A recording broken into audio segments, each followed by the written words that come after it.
Welcome to the Sound of Loneliness podcast. We are so happy to have you. Welcome to the stories we all carry within us. We hope you are inspired by the voices of grit and grace we share in these episodes, and maybe even see yourself in these stories. Today's episode is called Cheers to Your Health. And we called it that because it's January. So we were thinking new year. Yep. And yeah, we wanted to start there. But before we get into it, a reminder to like, follow, subscribe to the Sound of Loneliness podcast wherever you listen, and to our YouTube channel. This is going to grow our capacity to offer you more of what you want to listen to. Mm-hmm. It's a new year. It's a new year. And when we say cheers in a bunch of different languages, we often mean to your health, right? Mm-hmm. So in French, we say santé. And I don't think I'm going to say all the different languages and butcher them.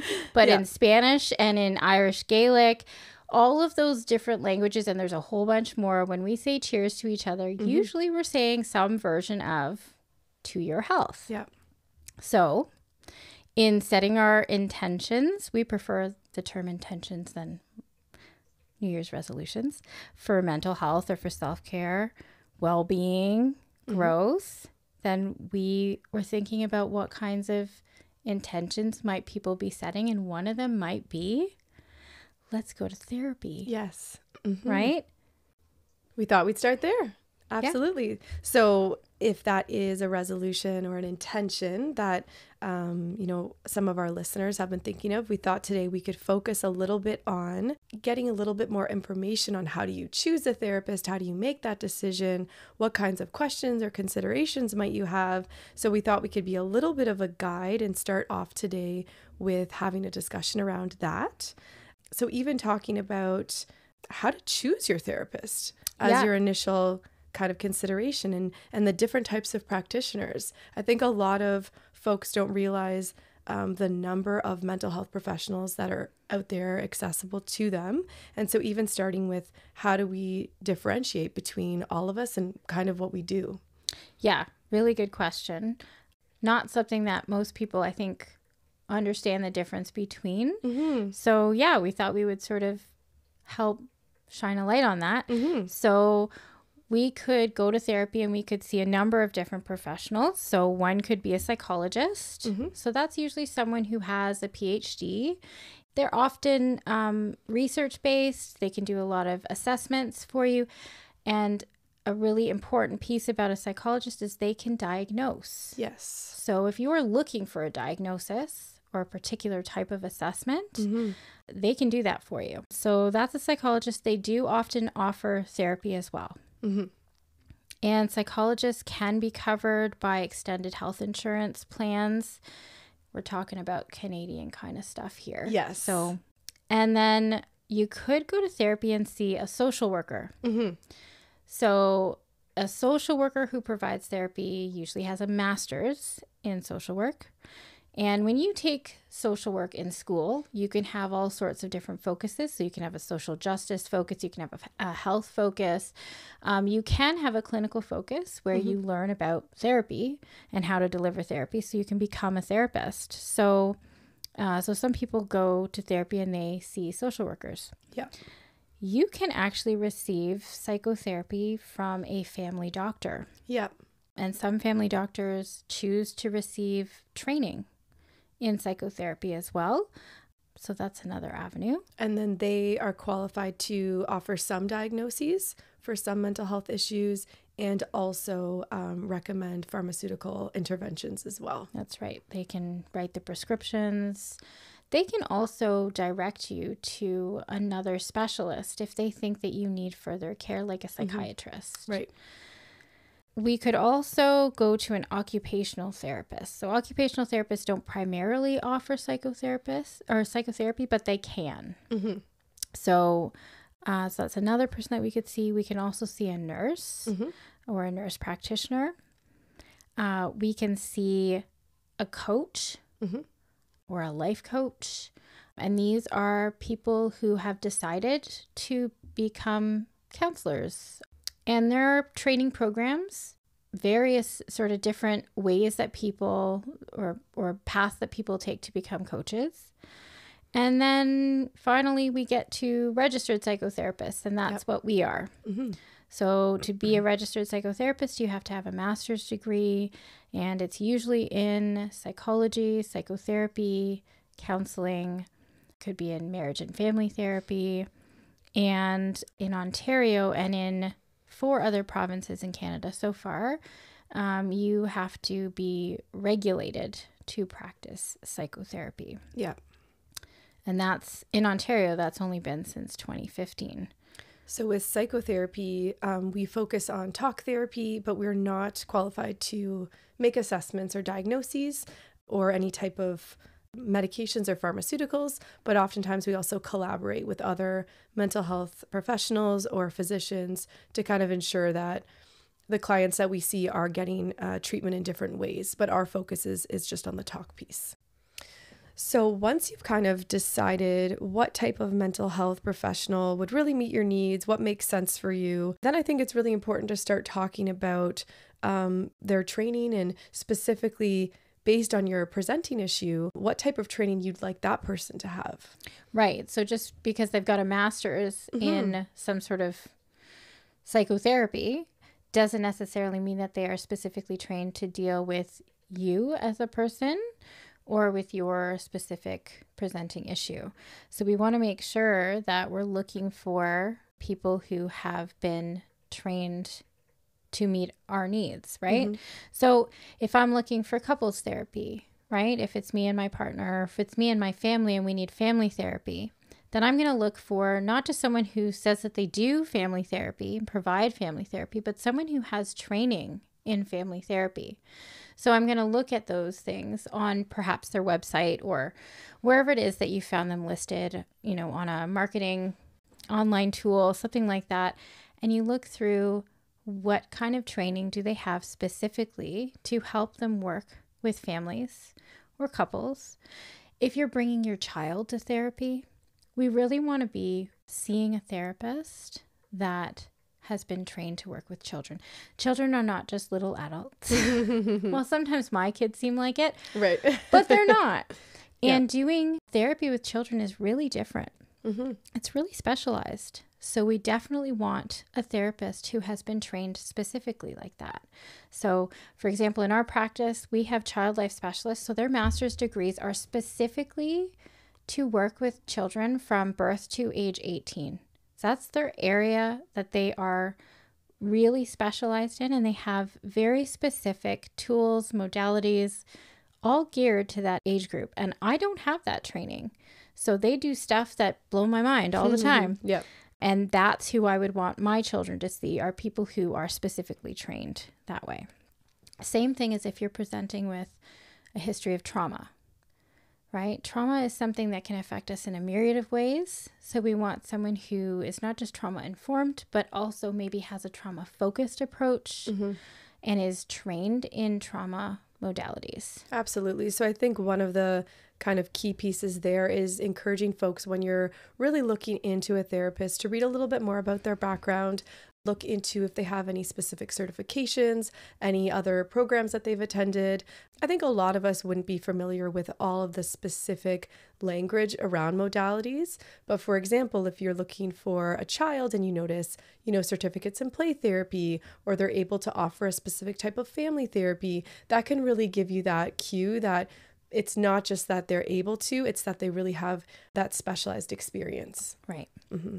Yeah, something I think that we've noticed a lot is many people get sent to therapy for CBT. Yes. Most people have heard that acronym, CBT. Not everybody knows what it stands for. It stands for Cognitive Behavioral Therapy.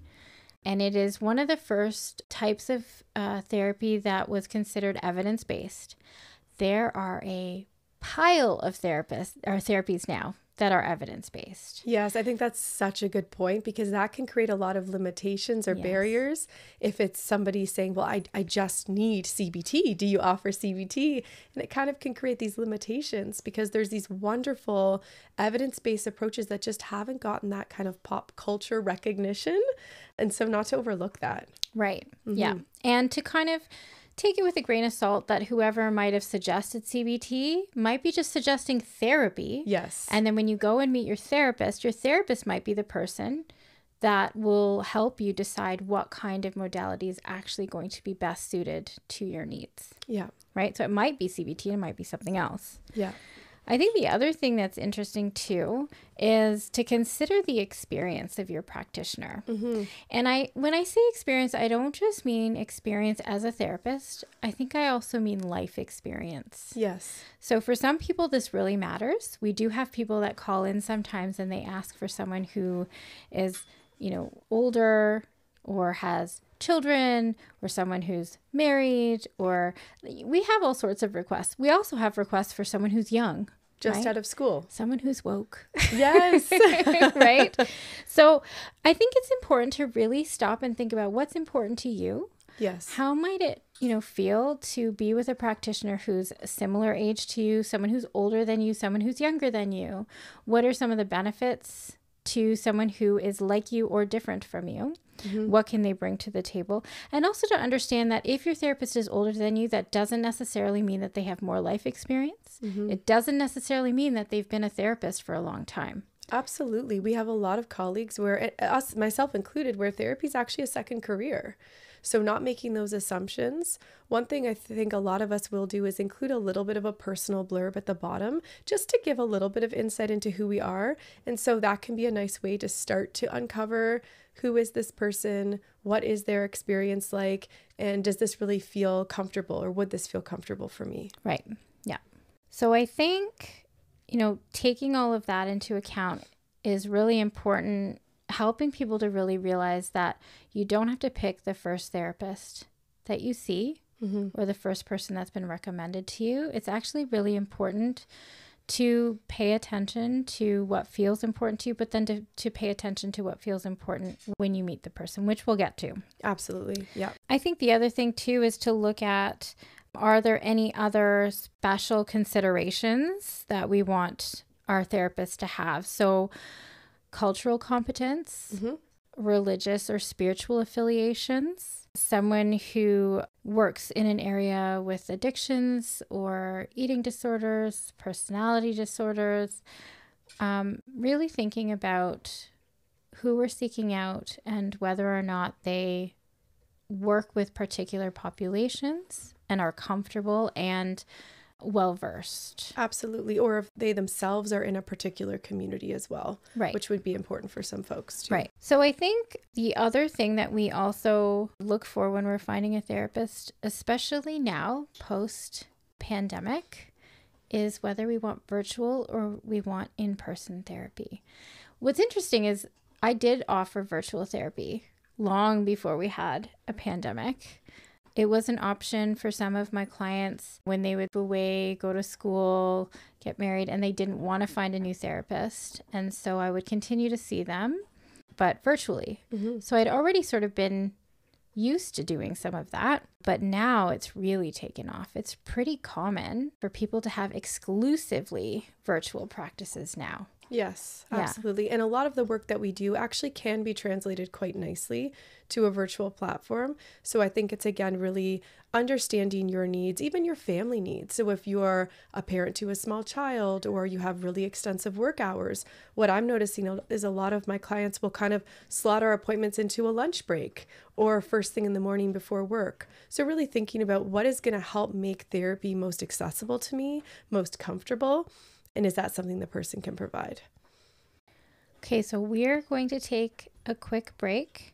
And after our break, we're going to come back and we will talk more about finding your therapist and how to go from there and choose consults, intakes, what the fees are like, all of those fun things. Sounds good.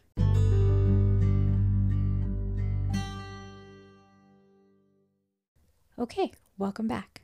we're going to move on to talking about when you've chosen somebody to meet with, what kind of meeting would you like to start with? So some therapists offer consultations and some therapists you go straight into an intake. So what's the difference between the two? Right. So a consultation is really just an opportunity to have a meet and greet with your therapist, just to kind of gauge personality fit. If there's any questions that you want to ask them in terms of their training, their areas of focus. It can also give you an opportunity to just give a high-level overview of really what you're looking for.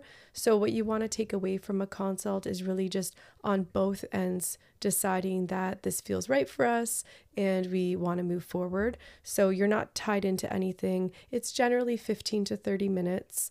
Can be done in person, virtually, or on the phone. And again, there's no fee. Yeah, so that sometimes is a benefit because sometimes people hesitate to go to therapy, especially if they've never been at all, because they don't want to kind of waste their money or a big chunk of time if it's not going to work out or it's not going to be a good fit. So sometimes it's a little easier to take that step if you think, well, it could be like a 20-minute conversation with somebody. Maybe it's just on the phone and I don't have to pay anything. And from that 20-minute conversation, you can usually tell, yeah, this person, I've got some rapport with them already. Yes, I'm comfortable. Yes, this feels like a good fit. Or I'm intrigued and I want to, talk to them more. Right? So usually at the end of a consult, we'll book an intake if it's a good fit. Some people need to go away and think about it and then they book their intake, and some people will walk away and go, that wasn't the right fit for me. And that's okay. I think that's a really important piece, especially those of us, myself included, a little bit of a people pleaser. There could be a part of some of us that think if I do move forward with a consultation, I'd feel really bad if I said no, or I might feel obligated to move forward. So just know that from a therapist perspective, we want to make sure that the fit works for both of us. Oh my gosh. Our therapy dog is very excited about what I'm saying. Yeah. So that's definitely going to be a topic for another episode, is talking about therapy animals, which might be something you look for. Absolutely. With a therapist. But yes, we have a therapy dog in the room with us, which you might hear from time to time, get up, move around, chew a bone. And at that point, for some reason, whatever Kiara was saying, Charlotte was super in line with. She loved it. She did. So she had to come and give you a kiss and lie down right behind you. Perfect. So she's all over that. Yeah. Absolutely. So yes, going back, basically, if you really move away from that conversation and decide it's not the best fit for you, a therapist would not take that personally. It wouldn't be anything that we would be offended by. It's really, we want to make sure the person sitting in front of us feels comfortable. So just not feeling any pressure to have to commit to something that doesn't feel right. I think the other flip side too is it also gives the therapist an opportunity to meet the client and see whether the client is the right fit for the therapist. Yeah. So we have to practice within our scope, right? We have to make sure that we are qualified to meet the needs of this client and that we feel like we are a good fit for them. So they might not pick up on it, but we might pick up on a reason for why this is not a good fit, or we know someone that might be a better resource for this person. And so that's the other reason that going and meeting for a consult can be really effective. So it's an opportunity for you as a client, and it's an opportunity for the therapist as well to meet each other and figure stuff out. So another thing to consider is, when would the therapist be able to start working with you if you do decide that the fit feels right? So some questions you might want to ask are things like, does the therapist have a wait list, for example? Or based on their schedule, are they scheduling in the next couple of weeks or don't have availability for a month or two? That might also influence the direction that you go in. And in that same line, asking a bit about scheduling as well. Some clients, need evenings in particular or weekend appointments, and that's not offered by everyone. So just getting a sense of, are they a Monday to Friday 9 to 5? And if so, how does that work with your life? Is that something that's possible? So I do think it's important to kind of touch on that scheduling piece as well. Absolutely. Yeah. So everybody's favorite question, how much is it going to cost to go to Yes. therapy? So yeah, unfortunately, we don't have it completely covered by our provincial health insurance here. So sometimes you have to pay out of pocket. Sometimes you'll have extended health insurance benefits that may or may not cover the practitioner that you've chosen. So that's something really important to check before you see your practitioner, because it's not their job to know what your benefits are. It's going to be your job to figure that out. And everybody's package can look a little different. So check and see which practitioners are covered, how much coverage you have per year, per session, so that you know that already. And if you don't have coverage, then you're going to kind of decide what you're going to budget for this. Some therapists have, a lot of therapists have sliding scales. So if you are in any sort of financial need and you share that information when you're booking the appointment, then you might find out about a sliding scale at that point. There are organizations that offer therapy. There's not-for-profits and there's private therapy. There are one-session services. So that would be a little bit different than an ongoing relationship that you would create with a therapist, but sometimes we don't have the ability to attend ongoing therapy. It's not available to us for a number of reasons, and we can go into a walk-in center and we can see someone for 60 to 90 minutes and deal with one concrete issue and maybe get some coping strategies and some resources that way. So that's another thing. Find out how your practitioner takes payment. So do they take cash, check, credit card, e-transfer? Find out all those things ahead of time. Sometimes when you go to therapy, you feel a little bit nervous. You're in a new situation. So having all that information ahead of time, it might be all on their website. You might be able to call in and find all of that. It just makes you feel a little bit better if you just know those things before you get started. So therapists can also offer some niche services. And if that's something that you're interested in or want to explore, a conversation around that can be helpful as well.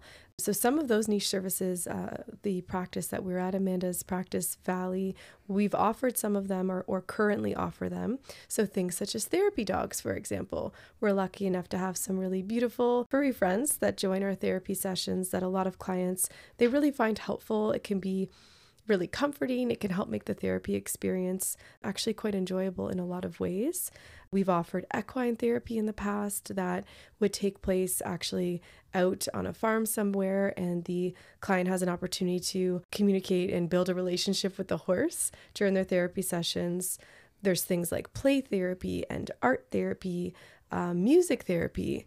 A lot of therapists will also offer walk and talks. So depending on the time of year, you might even choose to spend the majority of your sessions walking through a park or just spending that time walking through nature, or things like meditation or mindfulness. So it can be kind of cool to look into what therapy can look like. It doesn't just have to be the two of you in a room having a conversation. There can be other ways to do it, and it can be kind of creative and actually quite fun. So if that's something that you want to explore, ask those questions as well and see if that's an offering. Now let's say that you've chosen your therapist. Maybe you've gone to your consult. It's felt like a pretty decent connection. And so now you've set up an intake appointment. And one of the questions I get is, what am I supposed to talk about in therapy? I don't know what to say. So how do we start a session? What do we say to our therapist? As a client, are we supposed to prepare for our sessions? What do you tell clients if they're like, well, what am I supposed to talk about? What do I say? That's a question I'm asked quite a bit, that someone will show up and say, I don't know what to talk about today. And it's usually, that's okay. There's no pressure. Do you kind of take a similar approach? Yeah. And I always find it really funny that every single time someone has said, I don't have anything to talk about today, or I don't know what we're going to talk about, we end up having so much to talk about, or one of the deepest conversations we've ever had. And we always look back and go, wasn't that funny that we thought there was nothing to talk about today? Sometimes it's almost like, because maybe the client's not in a crisis, so there isn't something right at the front of their mind of, oh my gosh, this terrible thing just happened and I have to talk about it. And so really there's a lot of breathing room And so we can look at some deeper issues that maybe we normally wouldn't be able to look at and address. And that's the perfect time when they say, I don't have anything to talk about. People sometimes say, I don't know why I'm here. Yes. Or like, my girlfriend made me come. That's another one that I hear a lot, right? Like, or my mother told me I have to come, right? And sometimes that's where it starts. Yep. I do couples therapy, and often I say there's like the reluctant one, like the dragged partner, right? I mean, most of the time, both people want to be there to some degree, but usually one person is a little bit more hesitant than the other, or had to be kind of talked into it for various reasons. And so they don't really know how it's going to go, and they don't really know why they're there, what they're going to say, and how it's going to go, right? And so sometimes it's really good to just show up like that and let the therapist do their job, right? Because our job is to really just spur of the moment, deal with whatever comes at us. We don't have a script. Yep. Right? So, and we're used to that. That's just how we work. So we don't need to know what you're going to talk about. You don't have to create a list of talking points before you get into our office, right? You don't have to do a bunch of planning. You can. Sometimes that's really helpful. And if that's the way you roll, great. But if you don't, or if you usually do, and this time you don't, roll with it and see how it goes without your talking points. Do I need a goal? Good question. I think that's something that clients can put a bit of pressure on themselves as well about, like, what is my goal? I'm not sure what my goal is. So again, I think it's really important to remember that we don't show up to our work expecting that people are going to know exactly why they're there or what they want to do. And actually, that's part of our job a lot of the times, is to kind of come alongside them and help provide that clarity over time, talk them through situations so they can it can become revealed why they're there and what they really want to work towards. So again, if you show up and we say, do you have a goal or expectation? And the answer is no. Yeah, fine. No problem at all. We can continue to move forward and we can do this together. So don't let that be a barrier to starting, I would say. Yeah. And sometimes we have a really clear goal or a concrete goal, and then it becomes a moving target.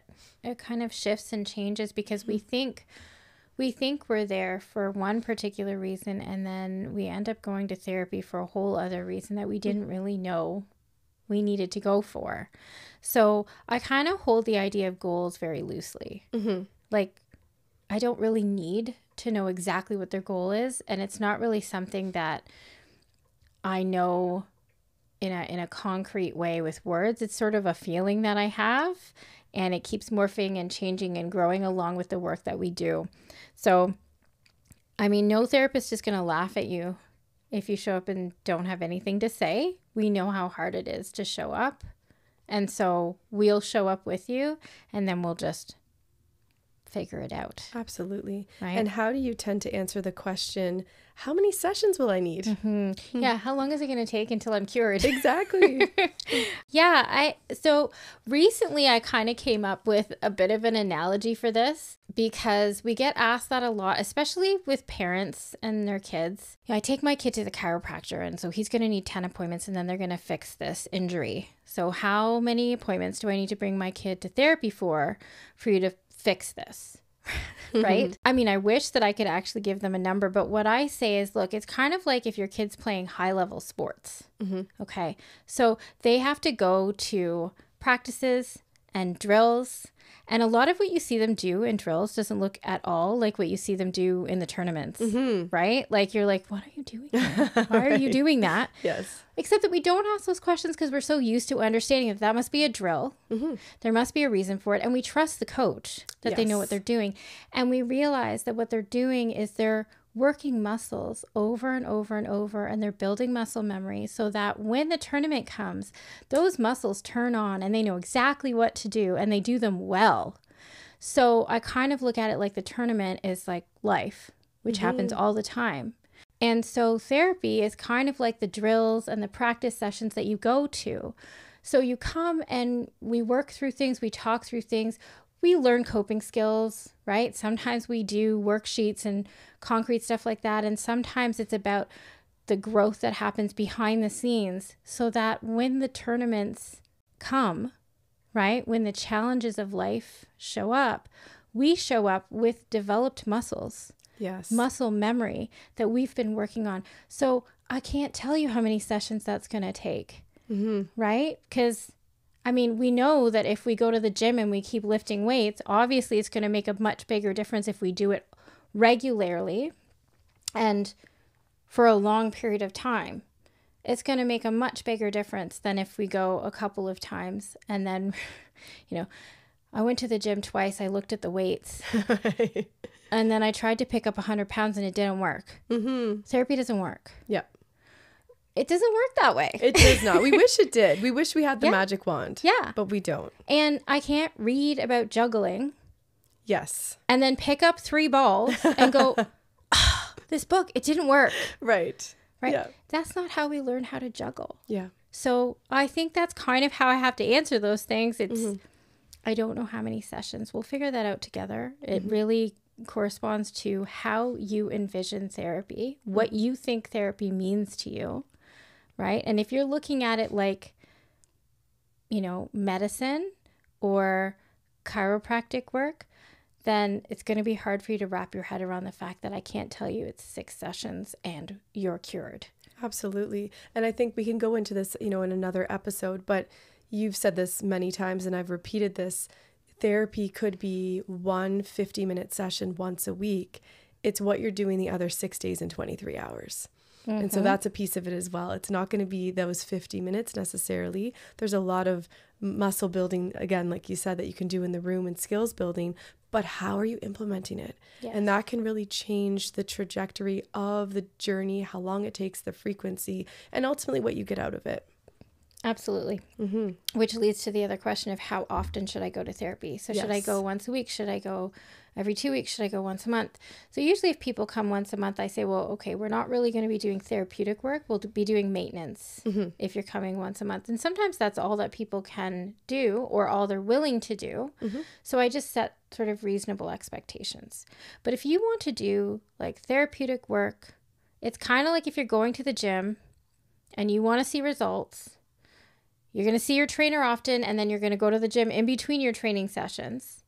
So the frequency is going to be a high frequency, and then you're going to see pretty decent results. Yes.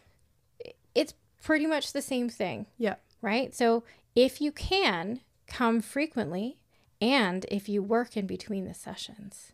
Yes. Because if you think that we can make massive change in the hour that you have in our office once a week, and you can do nothing with that information for the whole week, it's exactly like the gym. Yeah.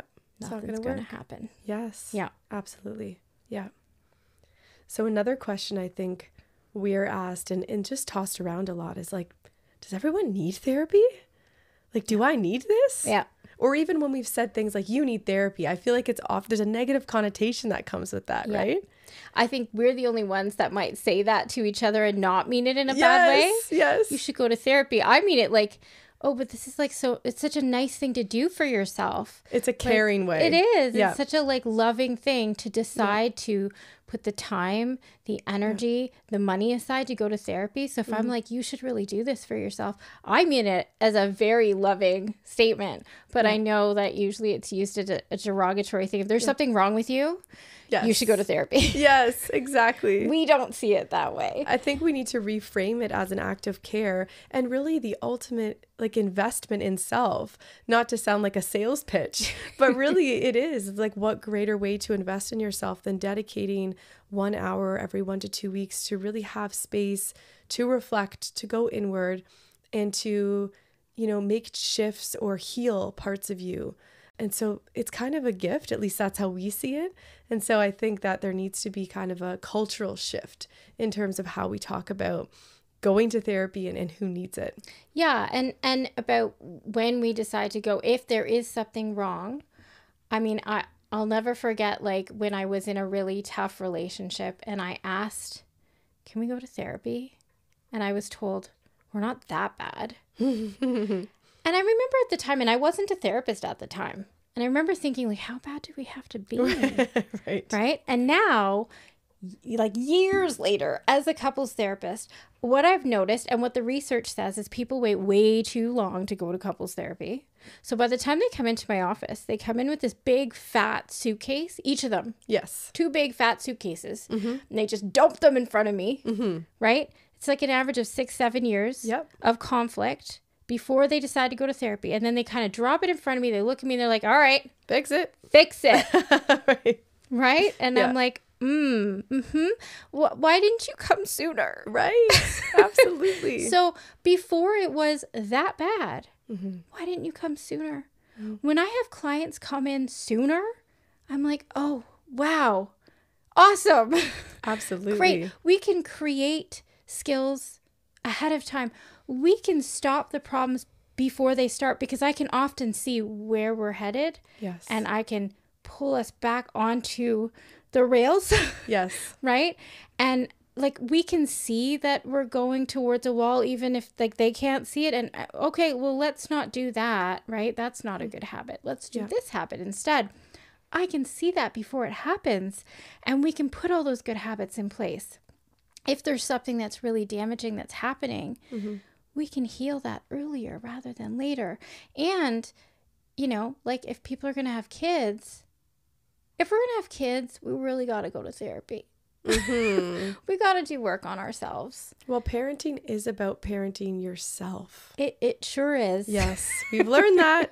Yeah, and if you think you got no issues, have a child. Yes, giant mirror, magnifying glass. That's right. They will tell you exactly what all of your issues are and anything that you thought you've already worked on. You haven't. You haven't. Exactly. Exactly.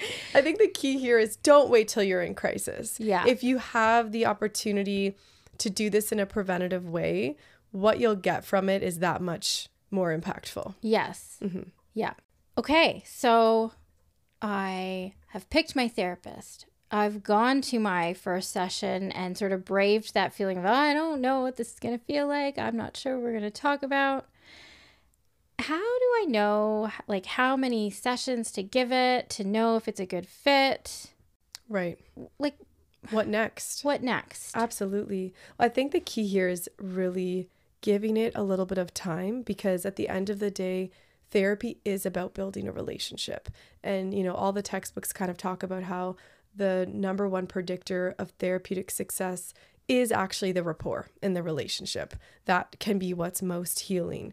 So just like any other relationship in your life, sometimes we need to give it a little bit of time to really decide how we feel, if we're comfortable, if we're getting out of this relationship really what we need. So if you have the ability to give it a few sessions, if at first you're not completely sure, I think that would be something that we would suggest. And then know that if it's not the best fit or it becomes clear that what you're looking for isn't something that this person can offer, ask for a referral or, you know, start that process again of consultation. Not everybody is going to be a great fit for us either. Like we all have our own personalities as therapists. So I don't expect to be everybody's cup of tea. And that's okay. I don't want somebody to come into my office who really doesn't feel like they click with me because this is me. Like I'm not going to be able to change who I am. So I would rather somebody say, you know, I just don't know if this is working. And again, I'm not going to be offended by that. I really want to do what I can to support healing, which could mean a referral in some cases. Yep. And I think as clients, we learn a lot about what we are looking for sometimes by getting something we didn't like or something that didn't work for us. And it can clarify what we're looking for. Oh, is it that I didn't feel seen or I didn't feel heard or that this person didn't have enough similarities to me so I don't feel known? So sometimes we have to go through a couple of experiences where there wasn't that click in that rapport to then realize what we need to look for to get that. So that's the other thing is to kind of say, I tried therapy and it didn't work for me, but you've tried going once and you just didn't have a good connection. Try again and again, right? And stay open if you can, right? And see where it goes. Yes. So hopefully after this conversation, you might consider that choosing a therapist takes a little bit more than just, you know, going on Google and finding the first available practitioner. Mm-hmm. And maybe you see that you get a little bit of what you put into it, you'll get out of it. Mm-hmm. And that this is an investment. Time, emotional energy, money. And it might be one of the most important decisions you choose to make. I usually think that we make two extremely important decisions in our life. Who we choose to partner with, if we choose to have a partner. Yes. And if we're going to have a therapist, who we choose to be our therapist. And it can be more, we can have more than one therapist in our lifetime. Mm-hmm. I certainly have. Yeah. So if you need help looking for a therapist, ask one of your therapist friends. Mm-hmm. They might be able to give you some good ideas for referrals. We'll help you out. But thank you very much for sharing your time with us.